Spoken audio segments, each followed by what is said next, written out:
अस्सलाम वालेकुम। आज की वीडियो में हम पढ़ेंगे एंटी डिप्रेसेंट्स। एंटी डिप्रेसेंट्स हम क्यों देते हैं डिप्रेशन को ट्रीट करने के लिए। अब सिम्टम्स क्या हैं डिप्रेशन के? सिम्टम्स हैं डिप्रेशन के feeling of sadness, hopelessness and inability to experience pleasure in the usual activities. उसके अलावा changes in sleep patterns, changes in appetites, loss of energy, suicidal thoughts. और जो मेनिया होते हैं, मेनिया बेसिकली डिप्रेशन का opposite होता है। इसमें सारी मेनिया में क्या होता है? मेनिया में हमको एंथुसियाज्म मिलता है, एंगर मिलता है, rapid thought and speech pattern मिलता है, एक्सट्रीम सेल्फ कॉन्फिडेंस मिलता है और इम्पेयर्ड जजमेंट्स मिलती हैं। एंटी डिप्रेसेंट्स की जो वो है एंटी डिप्रेसेंट्स की बल्कि क्लासिफिकेशन से पहले मैं बताया तो मैकेनिज्म क्या है एंटी डिप्रेसेंट ड्रग्स का। ये देखा गया था कि ये जो एंटी डिप्रेसेंट ड्रग्स हैं दे विल आइदर डायरेक्टली और indirectly they will potentiate the actions of norepinephrine and serotonin in the brain. और एक इसकी बायोजेनिक अमाइन थ्योरी प्रपोज की गई थी जिसमें ये क्या कहते हैं फिगर किया गया था कि डिप्रेशन इसलिए होता है due to deficiency of monoamines like norepinephrine and serotonin in the brain, whereas mania क्यों होते हैं? Mania is due to over production of these neurotransmitters. अब एंटी डिप्रेसेंट्स की क्लासिफिकेशन क्या है जो कि हमने याद रखनी है, ये क्लासिफिकेशन उन्होंने दी हुई है, ये हमने याद रखनी है और इन्हीं ड्रग्स की आज हम बात करेंगे। There are selective serotonin reuptake inhibitors which are known as SSRIs, serotonin norepinephrine reuptake inhibitors which are known as SNRIs, atypical antidepressants, tricyclic antidepressants and your lastly monoamine oxidase inhibitors। तो सबसे पहले हम पहली क्लासिफिकेशन की बात करते हैं selective serotonin reuptake inhibitors। As the name suggest कि जो सेलेक्टिव सेरोटोनिन रीअपटेक इनहिबिटर्स हैं ये करते हैं क्या है?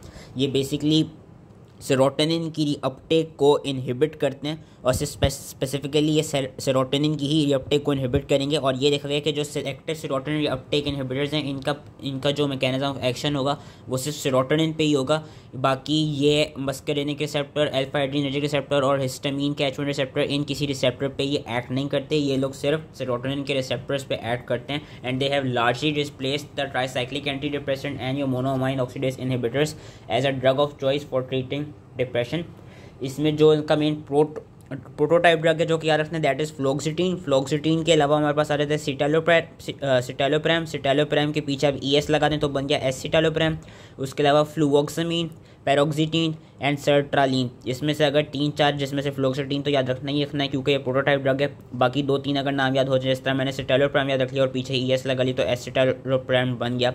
तो इसमें से 2-3 नाम याद रखते हैं। एक्शन क्या सेलेक्टिव सेरोटोनिन रीअपटेक इनहिबिटर्स का कि they block the reuptake of serotonin which leads to increase concentration of this neurotransmitter in the synaptic cleft. और इसका ये देखा गया कि जो इनका मैकेनिज्म ऑफ एक्शन है वो यूजली अराउंड 2 वीक्स लेता है टू क्या कहते हैं to improve the depression of a patient. Therapeutic uses के हैं, एक तो वही डिप्रेशन को ट्रीट करने के लिए दे रहे हैं।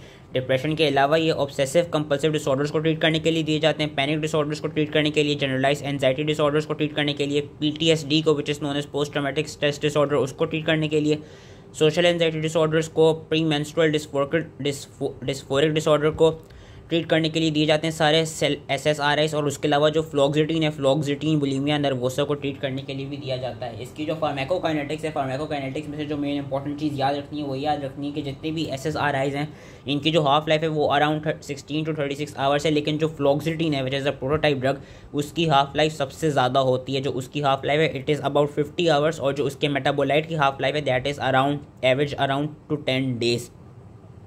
एडवर्स इफेक्ट्स हम पढ़ लेते हैं कुछ। तो नॉर्मल एडवर्स इफेक्ट्स हैं SSRIs के साथ like headache, nausea, vomiting, diarrhoea, hyponatraemia, agitation, sweating, anxiety, weakness, fatigue, sexual dysfunction, changes in weight, sleep disturbances. Sleep disturbances में हम ये देखते हैं कि कुछ ऐसे ड्रग्स भी जो इंसोम्निया करा सकते हैं, कुछ ऐसे ड्रग्स भी जो कि सोमनोलेंस कराते हैं। इसका ये देखा गया है कि जो पैरोक्सिटीन एंड फ्लूवोक्सामीन है, पैरोक्सिटीन एंड फ्लूवोक्सामीन आर मोर सेडेटिंग SSRIs। तो यूजली उन पेशेंट्स को प्रिस्क्राइब दिए जाते हैं जिनको डिफिकल्टी इन स्लीपिंग हो रही है, जिनको इंसोम्निया हो रहा हो। एंड कन्वर्सली ये देखा गया कि जो फ्लोक्सिटीन है which is prototype fluoxetine and sertraline. Fluoxetine and sertraline क्या करता है? फ्लोक्सिटीन एंड सर्ट्रालीन बेसिकली जिनको एक्सेसिव सोमनोलेंस हो रही हो उन पेशेंट्स को दिया जाता है उसमें सोमनोलेंस को ट्रीट करने के लिए। तो इस तरह से ये एक तरह से देखा जा सकता है कि इनके डिफरेंट स्लीप पैटर्न्स है कि जो पैरोक्सिटीन एंड फ्लूओक्सामीन है वो हम इंसोम्निया को ट्रीट करने के लिए दे रहे हैं, वेयर एज जो फ्लूओक्सिटीन एंड सर्ट्रालीन है वो हम सोमनोलेंस को ट्रीट करने के लिए दे रहे हैं। सेक्सुअल डिसफंक्शन इनका मेन एडवर्स इफेक्ट है कि there is loss of libido, there is delayed ejaculation and there is anorgasmia. Children और टीनेजर्स में ये देखा गया कि टीनेजर्स और चिल्ड्रन में अगर उनको डिप्रेशन हो जाए, उनमें हम ये ड्रग्स दे रहे हो तो उनमें सही से मॉनिटर करने होंगे, क्योंकि दे can cause suicidal ideation in these children. और ये देखा गया कि हम ज़्यादातर चिल्ड्रन में क्या कहते हैं जो चाइल्डहुड डिप्रेशन है उसको ट्रीट करने के लिए फ्लोक्सिटीन देते हैं एंड एसिटालोप्राम देते हैं, और उसके साथ साथ फ्लोक्सिटीन, सर्ट्रालिन एंड जो फ्लूवोक्सामिन है वो हम ऑब्सेसिव कंपल्सिव डिसऑर्डर जो कि चिल्ड्रन में होता है उसको ट्रीट करने के लिए भी देते हैं। फ्लोक्सिटीन तो बेसिकली याद रखना है क्योंकि ऑलमोस्ट हर जगह पे ही आ रहा है। उसके अलावा सिटालोप्राम का ये देखा गया कि जो सिटालोप्राम अगर इसकी ओवरडोज हो जाए तो citalopram can cause QT prolongation, and ये देखा गया अगर इन SSRIs की ओवरडोज हो जाए तो they can cause a syndrome which is known as serotonin syndrome. ये सेरोटोनिन सिंड्रोम कब होता है? ये सेरोटोनिन सिंड्रोम तब होता है जब आप SSRIs को मोनोअमाइन ऑक्सीडेज इनहिबिटर्स की प्रेजेंस में यूज़ करेंगे, एंड ड्यू टू हाई सेरोटोजेनिसिटी होगा क्या कि आपकी बॉडी में बहुत ज़्यादा सेरोटोनिन प्रोड्यूस हो जाएगा which will lead to serotonin syndrome. And serotonin syndrome के क्या सिम्टम्स हैं? There is hyperthermia, muscle rigidity, sweating, clonic muscle twitching and changes in mental status and vital signs. Similarly एक और सिंड्रोम होता है which is known as discontinuation syndrome. Discontinuation syndrome में क्या होता है कि अगर आप एब्रप्टली इन SSRIs का विड्रॉल कर दें तो it will lead to discontinuation syndrome, और ये देखा गया कि इट विल कॉज हेडेक्स, मेले, flu like symptoms, agitation, irritability, nervousness and changes in sleep pattern. लेकिन फ्लोक्सिटीन के साथ डिसकंटिन्यूएशन सिंड्रोम नहीं देखा जाता, क्योंकि अगर हम फ्लोक्सिटीन को एब्रप्टली वो कर भी दें, अपनी उससे विड्रॉल कर भी दें उससे, तो ये देखा गया कि जो फ्लोक्सिटीन है उसकी हाफ लाइफ जो है वो इतनी ज़्यादा होती है कि it doesn't cause discontinuation syndrome. तो that was our first class of these anti depressants. अब हम दूसरी क्लास पे आते हैं विच आर जो SNRI, serotonin norepinephrine reuptake inhibitors, and as the name suggest कि ये दोनों सेरोटोनिन एंड नॉरएपिनेफ्रिन की रीअपटेक कराते हैं। इसमें हमारे पास जो मोस्ट इंपॉर्टेंट है वो है वेनलाफेक्सिन, एंड वेन उसके पीछे आप DES लगा तो डेसवेनलाफेक्सिन, वेनलाफेक्सिन, डेसवेनलाफेक्सिन, डुलोक्सिटीन एंड लीवोमिल्नासिप्रेन। इनका ये देखा गया कि ये both they inhibit the reuptake of both serotonin and norepinephrine. और ये हम क्यों देते हैं? हम ये इसलिए देते हैं क्योंकि देखा गया है कि जब डिप्रेशन होता है तो डिप्रेशन की वजह से देयर इज़ अ चांस कि depression is accompanied by chronic pain, कि डिप्रेशन में आपको बॉडी एक्स हो सकते हैं, आपको बैक एक्स हो सकते हैं, मसल एक्स हो सकते हैं। तो इसलिए हम SSRIs नहीं देते, क्योंकि SSRIs can not treat the pain. जो सेरोटोनिन नॉरएपिनेफ्रिन रीअपटेक इनहिबिटर्स हैं, जो SNRIs हैं, वो यूजुअली पेन को ज़्यादा बेहतर इफेक्टिवली पेन को ट्रीट करते हैं, इसलिए हम SNRIs कभी कभी देते हैं। और SNRIs का ये देखा गया है कि ये दोनों सेरोटोनिन और नॉरएपिनेफ्रिन रीअपटेक की इनहिबिशन कराएंगे and they are effective in relieving pain. तो इनकी जो वो हैं थेरेप्यूटिक यूजेस, एक तो डिप्रेशन, उसके अलावा treatment of pain syndromes like diabetic peripheral neuropathy को ट्रीट करने के लिए भी हम SNRIs दे सकते हैं, पोस्ट हार्पेटिक न्यूरल्जिया को ट्रीट करने के लिए भी, फाइब्रोमाइल्जिया को ट्रीट करने के लिए भी, एंड लोअर बैक पेन को ट्रीट करने के लिए भी हम ये दे सकते हैं। इनका एडवर्स इफेक्ट भी है कि दे में ऑल्सो अगर हम इनको एब्रप्टली विड्रॉ कर दें तो दे में precipitate a discontinuation syndrome. And just like SSRIs ये सिर्फ सेरोटोनिन और नॉरएपिनेफ्रिन का रीअपटेक कराते हैं, ये बाकी अल्फा एड्रीनर्जिक, हिस्टामीन और मस्कर्निक रिसेप्टर्स पे एक्ट नहीं करते। अब इनकी हम अलग अलग से पढ़ लेते हैं। जो मोस्ट इंपॉर्टेंट थे वेनलाफेक्सिन एंड डेसवेनलाफेक्सिन। वेनलाफेक्सिन का ये देखा गया कि वेनलाफेक्सिन लो डोजेस में सेरोटोनिन रीअपटेक इनहिबिटर है, लेकिन एट मीडियम और high doses it becomes inhibitor of norepinephrine reuptake as well, whereas desvenlafaxine is the active demethylated metabolite of venlafaxine. इन दोनों के एडवर्स इफेक्ट्स हैं क्या हैं? दोनों के adverse effects are nausea, headache, sexual dysfunction, dizziness, insomnia, sedation, constipation, और high doses में increase in blood pressure and increased heart rate. जो डुलोक्सिटीन है, डुलोक्सिटीन की डोज डिपेंड नहीं करती। हमने यहाँ पे पढ़ा था कि वेनलाफेक्सिन लो डोज में सेरोटोनिन रीअपटेक इनहिबिटर है and medium to high doses में नॉरएपिनेफ्रिन रीअपटेक इनहिबिटर। डुलोक्सिटीन को आप जिस डोज में भी देते हैं it will inhibit both serotonin and norepinephrine uptake and it is to be avoided in those patients with liver dysfunction. इसके क्या एडवर्स इफेक्ट्स हैं? ऑलमोस्ट वही मिलते जुलते ही हैं कि nausea, dry mouth, constipation, insomnia, dizziness, somnolence, sweating and sexual dysfunction. And lastly जो लेवोमिल्नासिप्रेन है, ये इतना इंपॉर्टेंट नहीं है, अगर ये नहीं भी आता तो कोई बात नहीं। इसका बस बेसिकली ये कि ये बहुत ओल्ड SNRI है एंड ये यूरोप में डिप्रेशन को ट्रीट करने के लिए एंड यूनाइटेड स्टेट्स में फाइब्रोमाइल्जिया को ट्रीट करने के लिए प्रिस्क्राइब किया जाता था।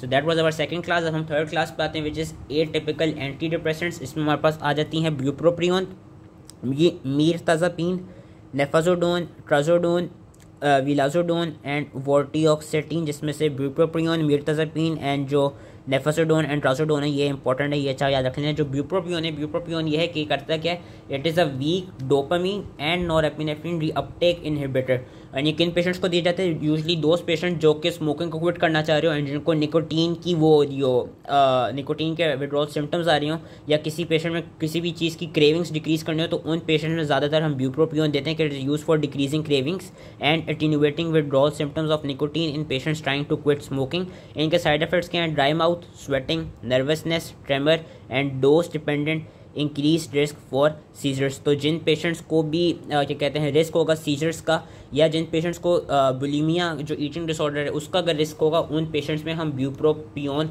प्रिस्क्राइब नहीं करते। देन हमारे पास आ जाता है मीरताज़ापिन, विच इज़ इंपॉर्टेंट। मीरताज़ापिन क्या है, it enhances serotonin and norepinephrine neurotransmission by serving as an antagonist at central pre synaptic alpha 2 receptor. ये रीअपटेक नहीं करा रहा, ये रीअपटेक को इनहिबिट नहीं करा रहा, ये क्या करा रहा है, ये फर्दर सेरोटोनिन और नॉरएपिनेफ्रिन के रिलीज को एक तरफ से इन्हांस कर रहा है। It enhances neurotransmission by serving as an antagonist at central pre synaptic alpha 2 receptor.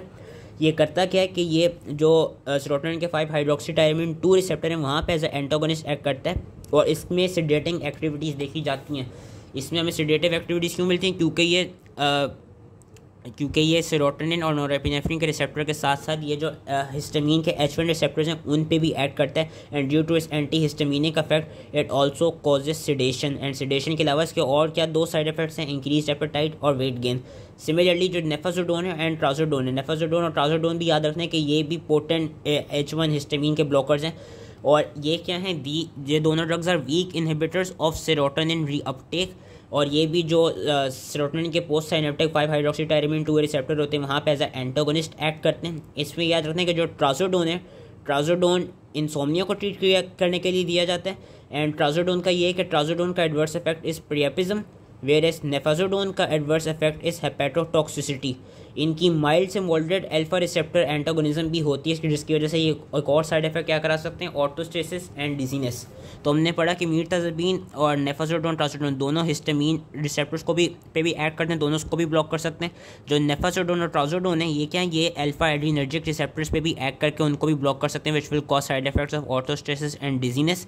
ट्राजोडोन से प्राइपेज्म रिलेटेड है एंड नेफाजोडोन से हेपेटोटॉक्सिसिटी रिलेटेड है।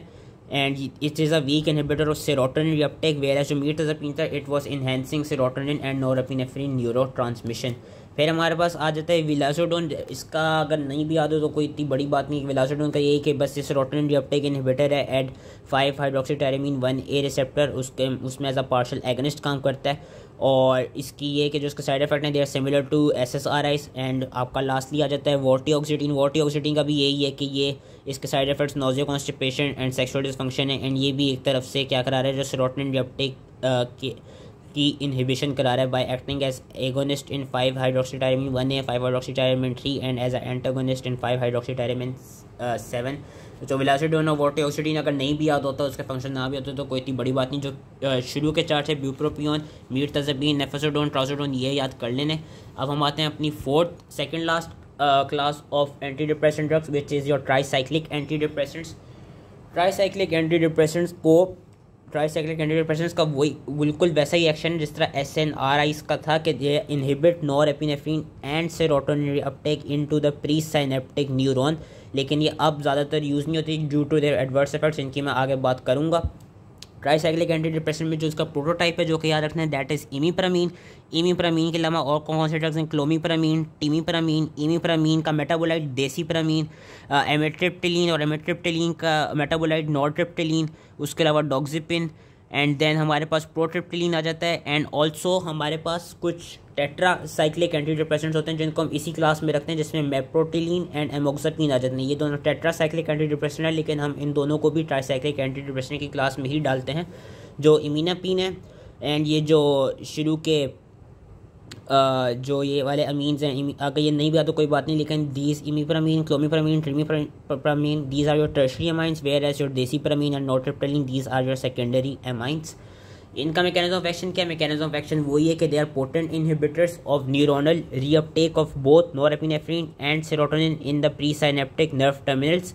उसके अलावा ये देखा गया कि जो मेप्रोटिलीन एंड देसीप्रामीन है, they are relatively selective inhibitors of norepinephrine reuptake. ये सेरोटोनिन पे इतना एक्ट नहीं करते, जो जिस वजह से ये अब इतना ज़्यादा यूज़ नहीं होते और जिस वजह से SSRIs ने इनको वो कर लिया है, रिप्लेस कर दिया, वो ये है कि ये तो सेरोटोनिन, ये जो सेरोटोनिनर्जिक रिसेप्टर्स हैं उनको ब्लॉक करते हैं, साथ में ये अल्फा एड्रीनर्जिक रिसेप्टर्स को भी ब्लॉक करते हैं, ये हिस्टामिनिक रिसेप्टर्स को भी ब्लॉक करते हैं और ये मस्करेनिक रिसेप्टर्स को भी ब्लॉक करते हैं। तो इन सारे रिसेप्टर्स को ब्लॉक करने की वजह से जो इनके एडवर्स इफेक्ट्स मिलते हैं वो हमें काफ़ी ज़्यादा मिलते हैं। और अमोक्सापिन का ये देखा गया कि अमोक्सापिन सेरोटोनिन रिसेप्टर के साथ साथ डोपामीन के D2 रिसेप्टर्स भी ब्लॉक करता है।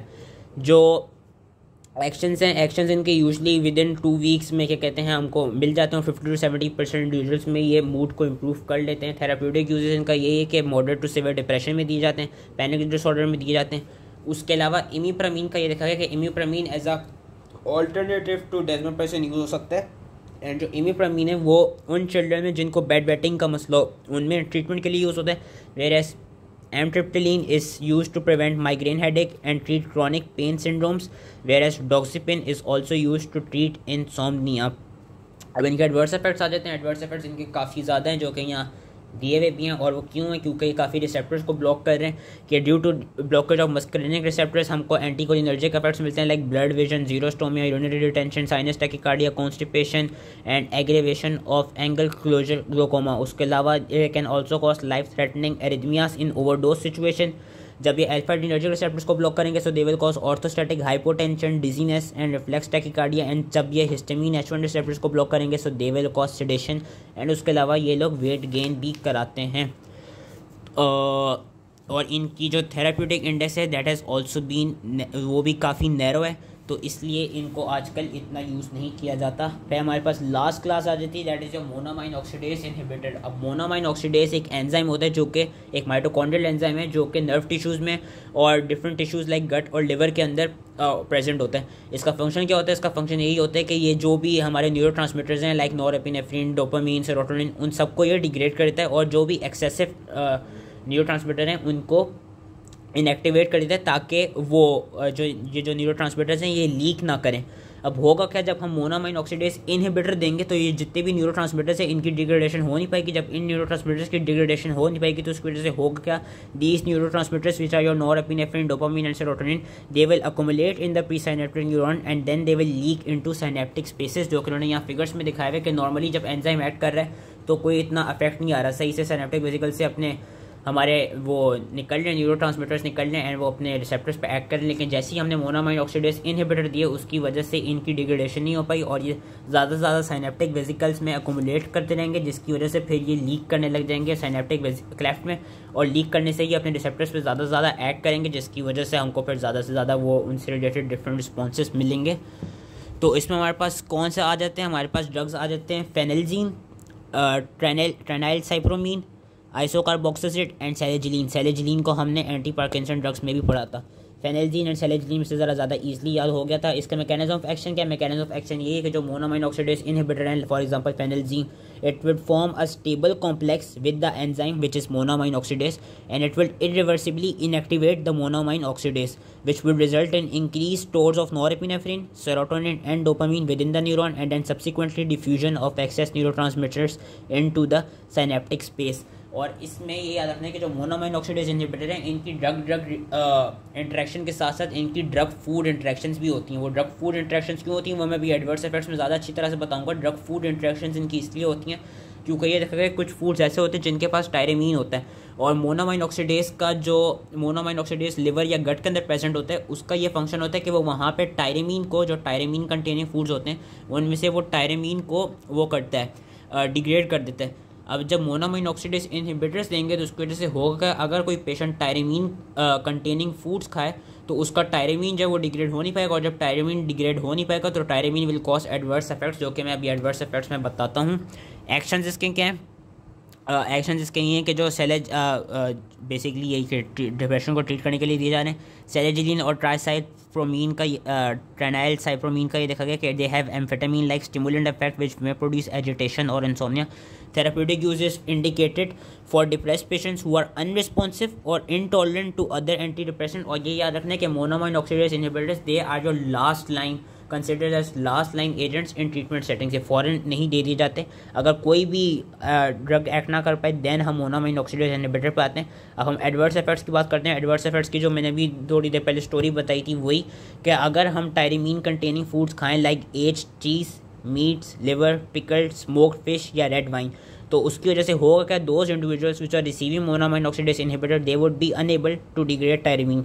एज अ रिजल्ट टायरीमीन क्या करेगा tyramine would cause a release of large amounts of stored catecholamines from the nerve terminals which would result in the hypertensive crisis with science and symptoms like occipital headache stiff neck tachycardia nausea, hypertension, cardiac arrhythmia, seizures and possibly stroke. उसके अलावा monoamine oxidase inhibitors के क्या adverse effects हैं? उसके अलावा adverse effects हैं drowsiness, orthostatic hypotension, blood vision, dry mouth, constipation.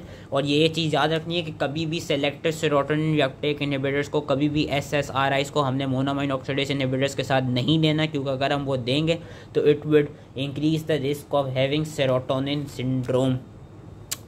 फिर serotonin dopamine antagonist मैंने अपनी पिछली वीडियो में बताया था कि मैं यहाँ पे बात करूँगा।